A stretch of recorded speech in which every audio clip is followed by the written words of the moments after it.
Hello there and welcome to your Unit 4 Lesson 5 notes on direct variations. By the end of the day, you'll be able to solve problems with direct variations. So let's get started.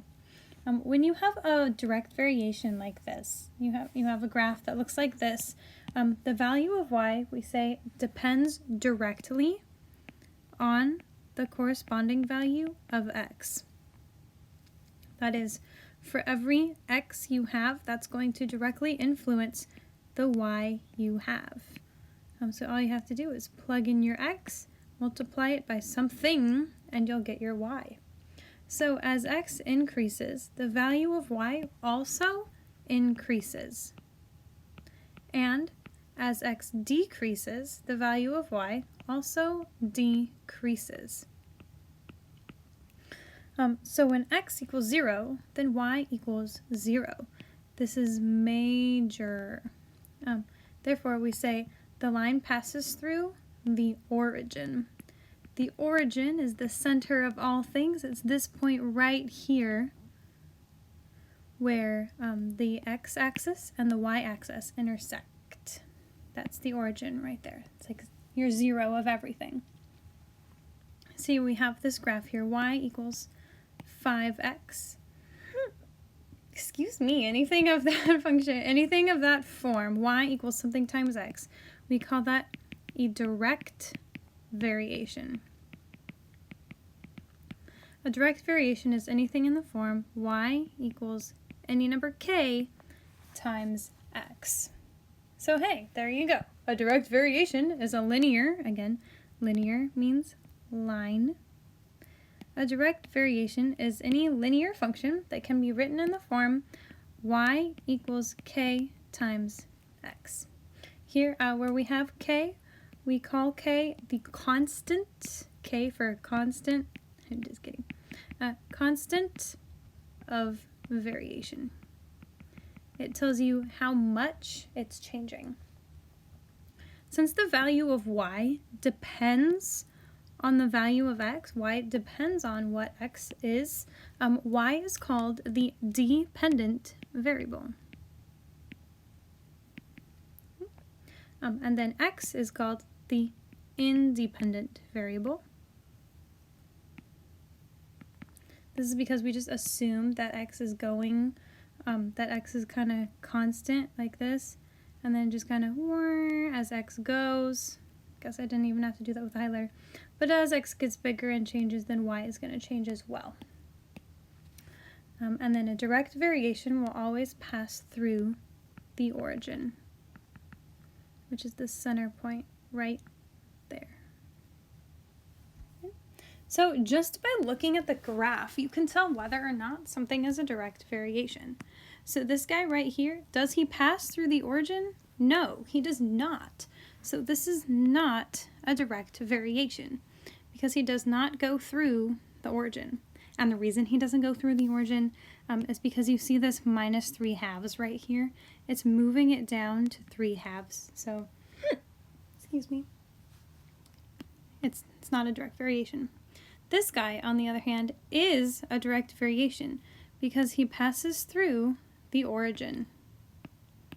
So this guy right here is the origin. Our line goes through the origin. So yes, it is a direct variation. This is because, unlike A that had minus 3/2, there's no plus anything or minus anything. It's just y equals something times x. You start out with your x, you multiply it by a number, you get your y, and then you're done. So let's wait a second. So the weight of an object on Venus varies directly with its weight on Earth. An object that weighs 80 pounds on Earth weighs 72 pounds on Venus. So how much would an object weigh on Venus if its weight on Earth is 90 pounds? Well, let's pick some variables. Let's say that x is the weight on Venus, because it really doesn't matter what you pick, but we're going to go with that. Let's see, what do we know? Venus, 72 pounds on Venus. And, oh, how much on Venus? We don't know. So that'll be the question. And then let y equal the weight on Earth then. So 80 pounds on Earth, 72 pounds on Venus. And what is its weight if it's 90 pounds on Earth? Okay. Shoot. We should switch them. Should I go back and redo this whole thing? Nah. Okay, we're just going to switch them. Switch them, switch them, switch them. Because I did do this wrong. Okay. Since we are asking for the weight on Venus, we're going to make that our Y. 72 pounds on Venus. So we're going to switch them around. Da-da-da. Da-da-da. Okay. X, let's do weight on Earth. Y, weight on Venus. It's weird. I had it this way in my notes too. I just copied it wrong. Because the weight on Venus depends on the weight on Earth. Okay. So, because we have a direct variation, up here where we said varies directly, we should put, direct variation, that's y equals k times x. Always remember that up there. Okay, so we know y equals k times x. And now we don't know what our k is. We do know a y. Look, an object up here, an object that weighs 80 pounds weighs 72 pounds on Venus. We can put those together. So we know 80 pounds on Earth is 72 pounds on Venus. Let's plug those in. So 80 pounds on Earth equals times k equals the 72 pounds on Venus. And now all we have to do is solve for k. Okay. So we divide by 80 on both sides. And this comes out that 0.9 equals our k. So our constant of variation in this case is k. Okay? So now that we know what k is, we can set up our equation. We know that y equals kx, but this time k is 0.9. Now we can use this equation to find out what our weight is going to be. So since our weight on Earth is 90, we're going to say, hey, let x equal 90, and then we'll find out what that means. So we plug in 90 for x. We have 0.9 times 90 equals y. So this gives us that y equals 81 exactly. So if you weigh 81 pounds on Earth, if you weigh 90 pounds on Earth, we need to write that out. If you weigh 90 pounds on Earth, you will spell will wrong, but you will weigh 81 pounds on Venus. So if you want to lose some weight, go to Venus. Yay. Okay, so that's one way, is to write an equation and then solve for k. That's what I usually do. However, you can also use direct variations. If you have 2 points, if you have 1 point x1, y1, and you have another point x2, y2, then they're all, we can set up a proportion to find out what your constant of variation is, or what your other term should be. So you put your x's in the same spot, you put your y's in the same spot, and then you can solve it. So here, we've got, I'm going to highlight all my x's. I'm going to highlight all my y's. Oops. I'm going to highlight all my 1's. I'm going to highlight all my 2's.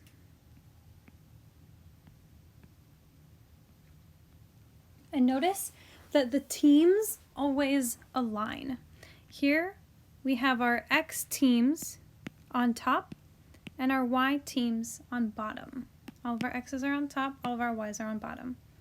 And then everything from point number 1 is on the left, and everything from point number 2 is on the right of the equal sign. So they need to line up. Similarly, we have a different kind of alignment here. Here we have all of our Y's on the left side and all of our X's on the right side. And then we have everything from point 1 on top and everything from point 2 on bottom. So they're still lining up, they're just lining up in a different way.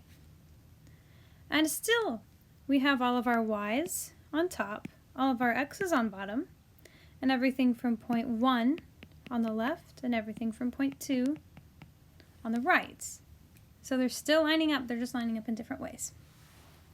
So let's use a proportion to solve these guys. So suppose y varies directly as x. Oh, whenever you see y varies directly as x. Excuse me. Y equals kx. And y equals 36 when x equals 9. So this will be our first point. Find x